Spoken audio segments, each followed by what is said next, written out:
Mw'ijoro ryo kuwa gatatu tariki ya 23 Gashyantare umwaka w'ibihumbi 2022, televiziyo y'Uburusiya yahinduye gahunda y'ibiganiro mu buryo butunguranye maze ishyiraho ijambo rya Perezida Vradimir Putin wamenyesheje abaturage ko yategetse ko ingabo z'igihugu cye zinjira muri Ukraine mu bikorwa bya gisirikare bigamije gutabara abaturage ba leta za Luhansk na Donetsk ziyomoye kuri Ukraine. Hari hashize amasaha make leta y'Uburusiya yemeje ubwigenge bwa leta za Luhansk na Donetsk zimaze imyaka 8 mu ntambara karundura n'ingabo za Ukraine. Ibi bice byombi biherereye mu gice cya Donbass kiri mu burasirazuba bwa Ukraine neza ku mupaka n'Uburusiya.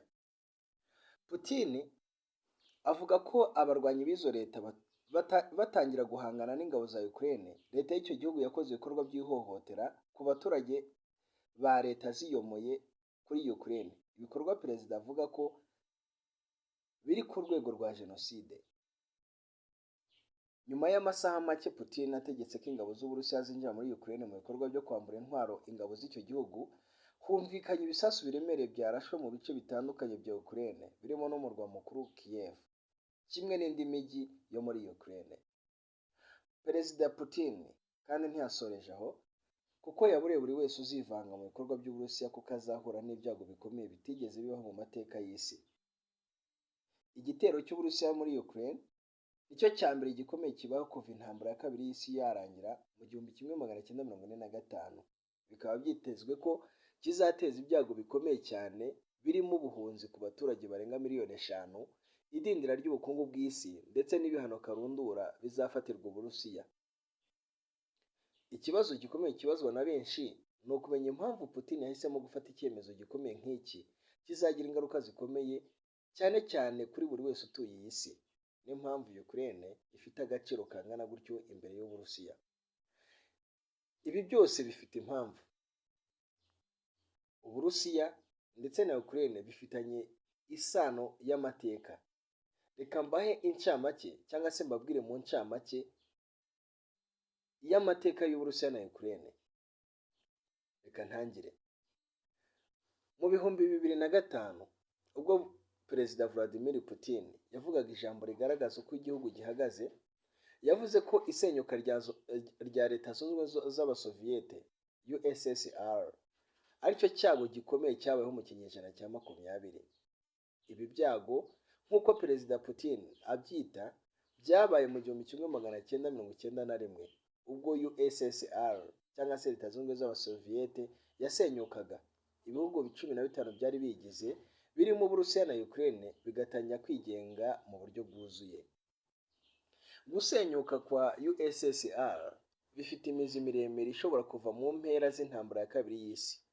Icyo gihe USSR yari yarigaruriye ibihugu nka Hongria, Czechoslovakia mu buryo bw'imbaraga, ariko hari n'ibindi byayiyobotse binyuze mu bwumvikane, ari nayo mpamvu yari leta zunze ubumwe z'abasoviyete, kuko byari ibihugu byinshi byihurije hamwe.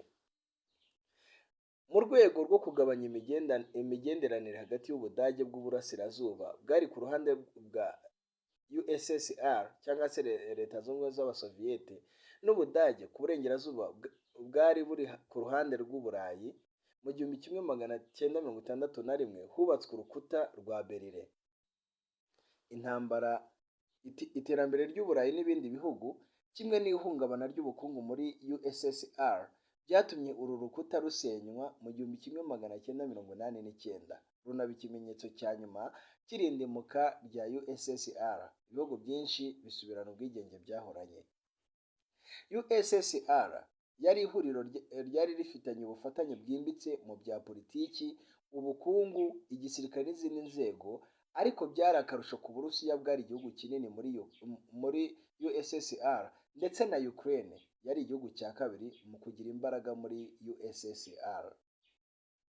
Uretse ubukungu n'igisirikare, Ukraine n'Uburusiya byari bisangiye ibindi bintu byinshi birimo amateka, umuco ndetse n'inkomoko hagati y'ibihugu byombi.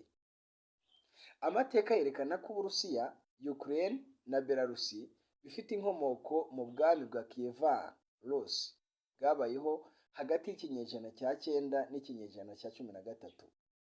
Ubu bwami bwatangiriye muri Kiev y'uyu munsi, ubu ni umurwa mukuru wa Ukraine. Izina Rusi risobanura ubutaka, ubwaryo ryabaye inkomoko y'izina ry'igihugu cy'Uburusiya, bikarushaho kumvikanisha isano ikomeye iri hagati y'ibihugu byombi.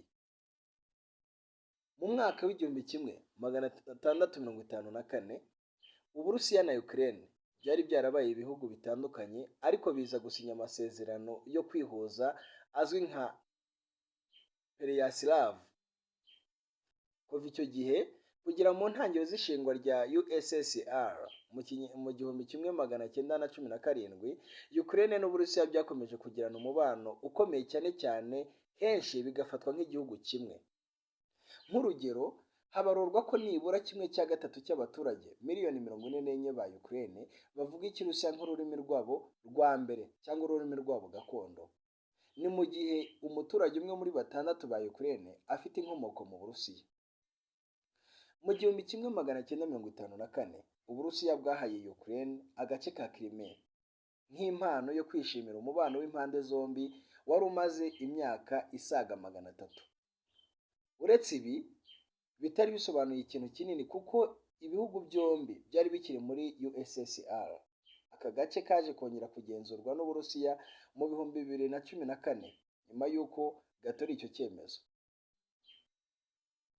Kubera iyi sano ikomeye hagati y'ibihugu byombi, usanga abaturage b'igihugu kimwe bafite abavandimwe mu kindi, ndetse no mu gihe USSR yasenyukaga mu 1991, nyina wa Perezida Mikhail Gorbachev wabaye uwa nyuma wayoboye USSR yahindutse umunya-Ukraine, naho se abo mu Rusiya. Ku rundi ruhande, nka perezida wa Ukraine Volodymyr Zelensky yabaye mu Burusiya mu gihe kirenga imyaka 10, aho yubakiye izina muri byenda gusetsa yakoraga mu Kirusiya. Ese waba utekereza uburyo Ukraine ari ingenzi cyane ku Burusiya n'impamvu z'intambara zirimo zigabwaho bitewe n'uburyo ari ingenzi kuri Ukraine? Ibi nabyo reka mbikubwireho. Iyo Ukraine itaza kuba ari ingenzi cyane ku Burusiya, ntabwo Perezida Putin yakaye yarafashe icyemezo cyo gushoza intambara ishobora kuvamo iya gatatu y'isi. Mbere na mbere, Ukraine ni ingenzi cyane ku Burusiya kubera amateka maremare ibihugu byombi bisangiye, dore ko bifite indimi zijya gusa, bigasangira amateka y'ibisekuru, ndetse Uburusiya tuzi uyu munsi bukaba bufite inkomoko muri Ukraine. Uretse isano ishingiye ku muco n'amateka, Ukraine ifite kandi akamaro gakomeye cyane cyane ku Burusiya, kuko iri mu nzira y'icyo gihugu mu bijyanye n'ubucuruzi mpuzamahanga. Uburusiya ni igihugu kinini kandi gikize, aho gifite ibyambu by'ubwato 67 bikorerwaho ubucuruzi mpuzamahanga. Icyakora bitewe n'aho ibyo byambu biherereye, hari ubwo kubigeraho bihenda kuko biri kure, ubundi ugasanga bidashoboka nko mu bihe by'ubukonje amazi yabaye urubura. Kimwe mu byambu bike bikoreshwa igihe cyose cy'umwaka ni ikiri Novorossiysk, ari nacyo kigaburira Moscow, umurwa mukuru w'Uburusiya. Kugera muri iki cyambu bisaba kunyura mu nyanja yirabura Black Sea. Birumvikana ko Uburusiya bukora kuri iyi nyanja, ariko Ukraine iyifiteho igice kinini cyane, ndetse biroroshye ko ishobora kubangamira inzira y'amato ajya mu Burusiya. Mu gihe Ukraine yagenzurwa n'umuryango uhuza igisirikare cy'ibihugu biri mu majyaruguru y'inyanja ya Atlantique, icyo twita NATO, reka nsubiremo, ni igisirikare cy'ibihugu biri mu nyanja y'amajyaruguru y'inyanja ya Atlantique, NATO cyangwa se OTAN mu rurimi rw'igifaransa, byaba bisobanuye ko inzira y'ingenzi y'ubucuruzi ku Burusiya ibangamiwe, ibintu bishobora kugira ingaruka zitoroshye. Iyi nyanja isanzwe iberamo imyitozo ya NATO, ariko mu gihe Ukraine yakwinjira muri uyu muryango, byatuma iyi myitozo yiyongera, ndetse hakanashyirwa ibirindiro by'igisirikare byawo. Bitewe no kurengera izi mpamvu z'ubukungu, Uburusiya bufata Ukraine nk'igihugu ntakorwaho, ari nayo mpamvu bwemeye gushoza intambara kugira ngo iki gihugu kitajya mu maboko y'umwanzi wabwo, ari we NATO. Ku rundi ruhande, Ukraine imeze nk'ikingira Uburusiya kuko yongera intera hagati yabwo na NATO. mu gihe misile za NATO zashyirwa kuri Ukraine bivuze ko zaba ziri mu birometero 640 uvuye i Moscow, ibyatuma ziramutse zirashwe Uburusiya bwaba bufite igihe gito cyane cyo gutegura ikoranabuhanga rikumira misile rishobora kuziburizamo. Kuri ubu izi misile ziri mu birometero birenga 1600 uvuye i Moscow, ari nayo mpamvu Uburusiya butapfa kwemera ko zegerezwa muri Ukraine. Iyi niyo mpamvu Perezida Putin avuga ko kwinjira kwa Ukraine muri NATO ari ikibazo ku mutekano w'Uburusiya, ku buryo igitero yayigabyeho gifatwa nko kwirengera no kwirindira umutekano. Ikindi cy'ingenzi ni ukumenya ko inshingano ya mbere ya NATO ari uguhangana n'Uburusiya. Uyu muryango washinzwe mu 1969 ufite intego nyamukuru yo gukumira ukwaguka kwa USSR cyangwa se Leta Zunze Ubumwe z'Abasoviyete. Icyo gihe uyu muryango wari ugizwe n'ibihugu 12, ariko byakomeje kwaguka aho bimaze kuba 30 byemewe ndetse n'ibindi 3 biri mu nzira yo guhabwa amasezerano ya burundu bikaba 33. Kwaguka k'uyu muryango gutera impungenge Perezida Putin, kuko kugana mu burasirazuba bw'Uburayi ndetse bimwe mu bihugu byahoze muri USSR bikaba byaramaze kwinjira muri NATO. Kugeza ubu ibihugu bya NATO bikora kuri 6% by'umupaka w'Uburusiya. Amahirwe akaba ko ibyo bihugu biri kure ya Moscow kandi akari ibihugu bito.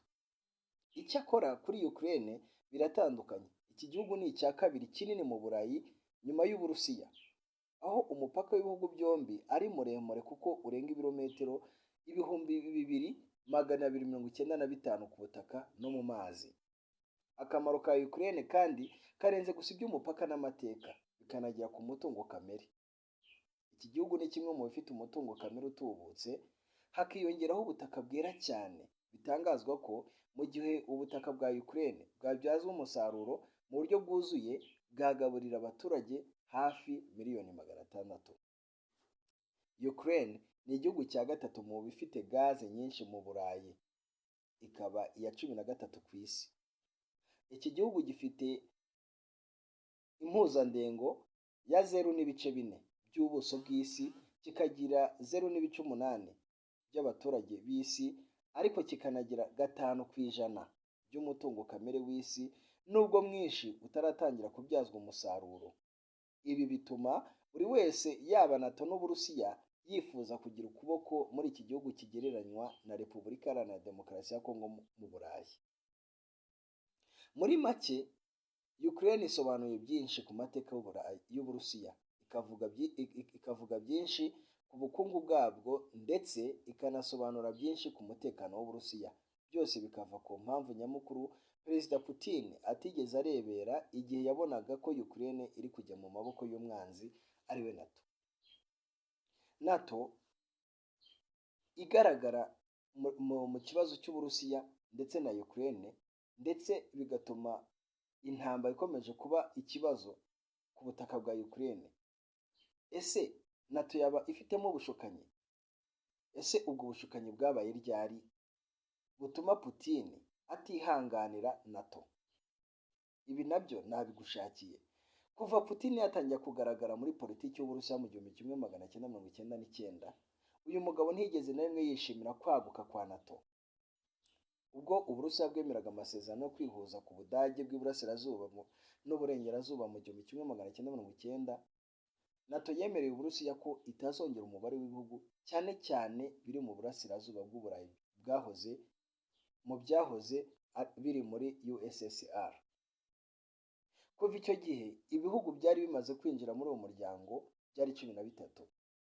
Ibyo Perezida Putin yakunze kuvuga ko ari ukurengera no kwica amasezerano yemeranyijwe hagati ya NATO n'Uburusiya nubwo atashyizweho umukono. Ibi ngibi bigaragaza ubushukanyi bwa NATO ku Burusiya, ari nayo mpamvu Putin atajya yihanganira kubona NATO yigaragaza muri Ukraine.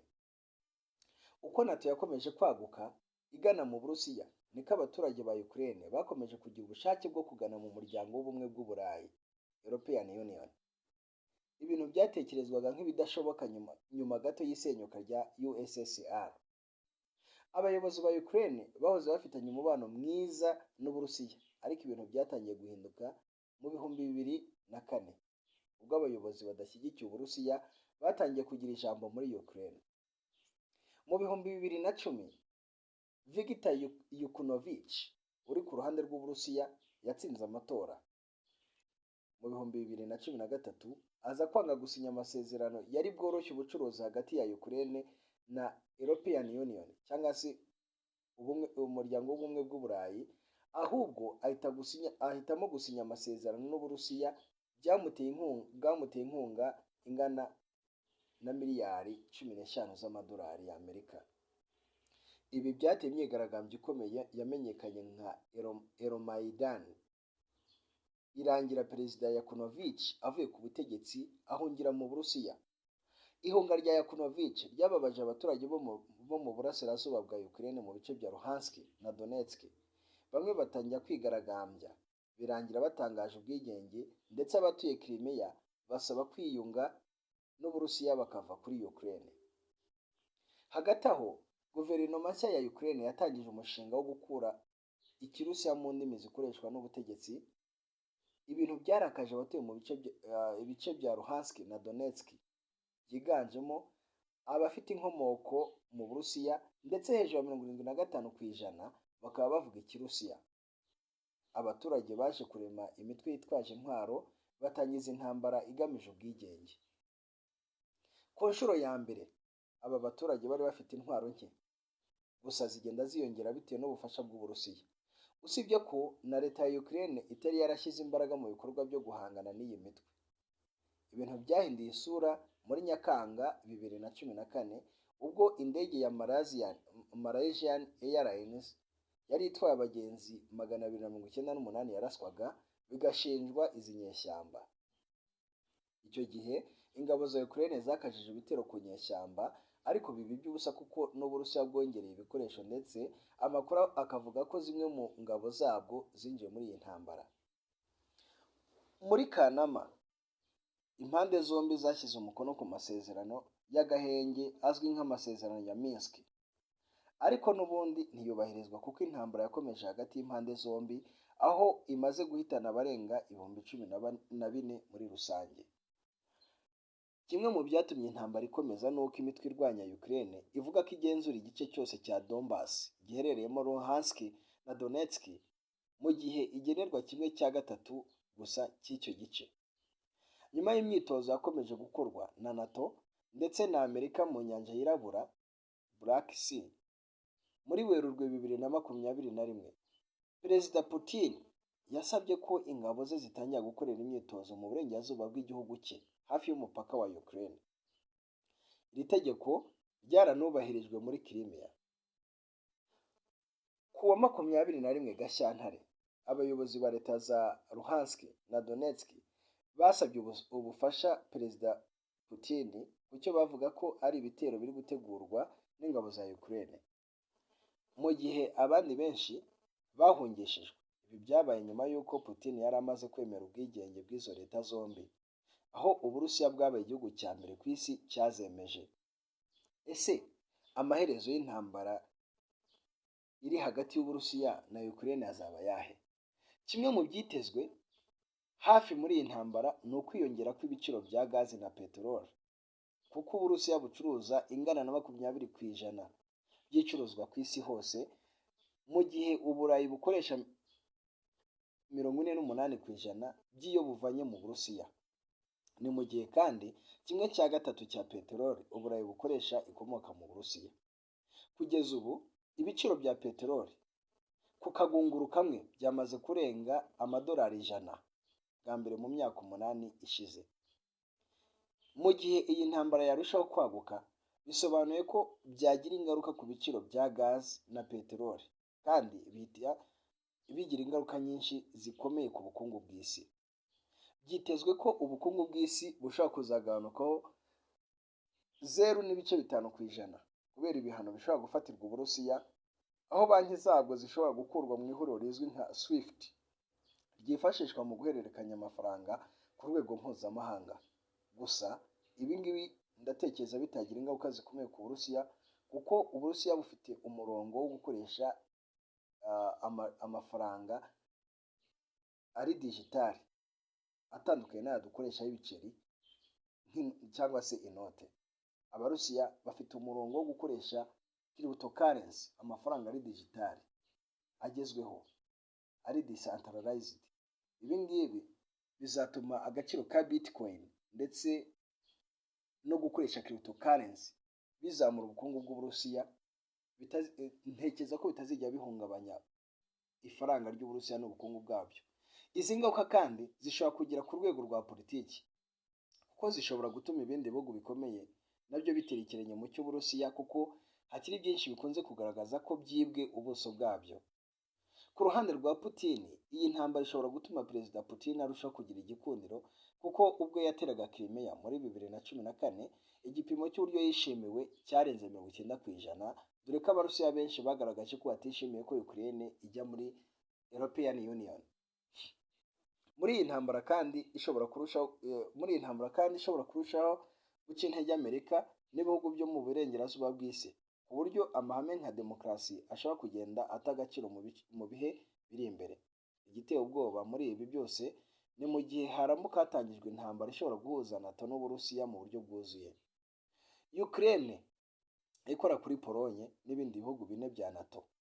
Mu gihe ikosa iryo ari ryo ryose ryatuma Uburusiya burasa NATO, byatuma uyu muryango wegura intwaro ugatabara nk'uko biri mu masezerano yawo, ibyatuma havuka intambara karundu ishobora kuba iya gatatu y'isi.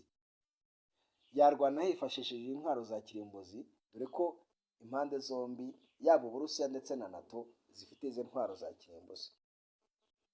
Ntabwo bizwi neza igihe intambara izamara, ndetse amateka yerekana ko intambara nk'izi zishobora gutinda mu buryo butateganyijwe. Icyakora ikizwi cyo ni uko Uburusiya bufite ubushobozi bwo kwirwana igihe kirekire, nk'uko na Perezida Putin aherutse kubitangaza, aho yavuze ko igihugu cye cyiteguye ibintu byose bishobora kubaho. Si ubushake gusa kuko n'ubushobozi bw'ubukungu bwemerera Uburusiya kuzarwana iyi ntambara igihe kirekire, nk'uko 10% by'ububiko bw'amafaranga yayo ari bwo buri mu madolari y'Amerika. Ibishobora gutuma ibihano by'ubukungu byayifatirwa bitegeraho ingaruka zikakaye.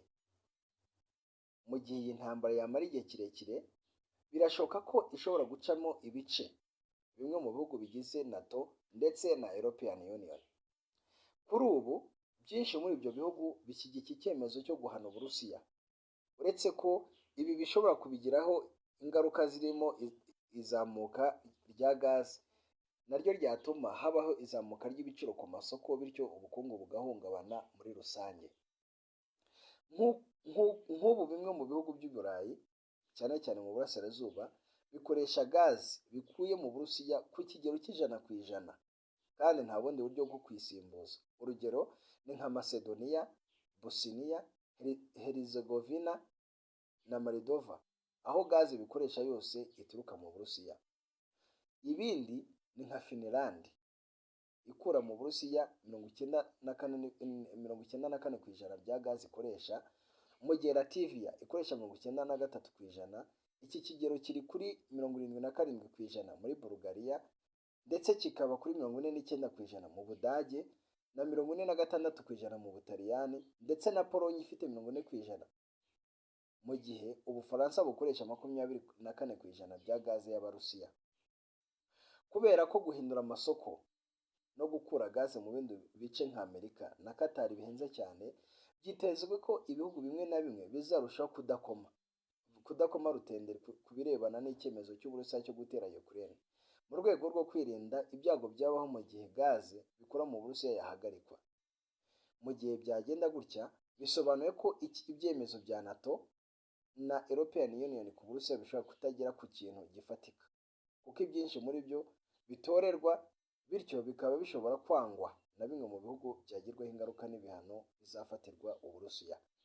Ngayo nguko ndatekereza nkuviriye imuzi n'umuzingo. Reka tuzasubire mbagezaho amwe mu mateka y'umugabo intarumikwa, umugabo utavugirwamo, Vladimir Putin. icyo ngusaba ni ugukora subscribe, ugakora share, ndetse no muri comment ukatwandikira utubaza icyo twagukoreraho ubusesenguzi cyangwa se icyo twagushakiraho amakuru arambuye kugira ngo urusheho gusobanukirwa. Umusanzu wanyu ni ingenzi kuri twe. Imana ibarinde. Ciao ciao.